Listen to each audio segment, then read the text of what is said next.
Salam Media Sriwijaya.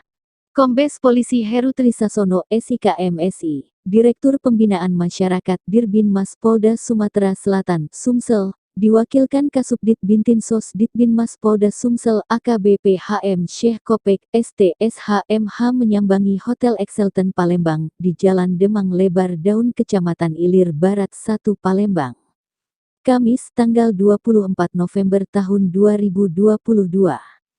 Kasubdit Bintinsos Ditbinmas Polda Sumsel AKBP HM Syekh Kopek STSHMH bersama tim melakukan sambang dan pembinaan terhadap jasa perhotelan yang ada di Kota Palembang dari pimpinan, pengelola dan pekerja Hotel Excelten. Dalam pertemuan itu, tim Ditbinmas Polda Sumsel mengingatkan bahayanya penyalahgunaan narkoba, prostitusi, dan minuman keras untuk menjaga Harkamtipmas di wilayah hukum Polda Sumsel.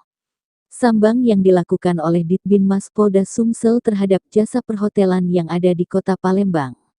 Dalam rangka menjaga Harkamtipmas hotel dan tempat hiburan aman dan kondusif, sehingga aman bagi para pengelola dan pekerja hotel maupun aman bagi para tamu hotel, ungkap Kasubdit Bintinsos Ditbinmas Polda Sumsel AKBP HM Syekh Kopek STSHMH.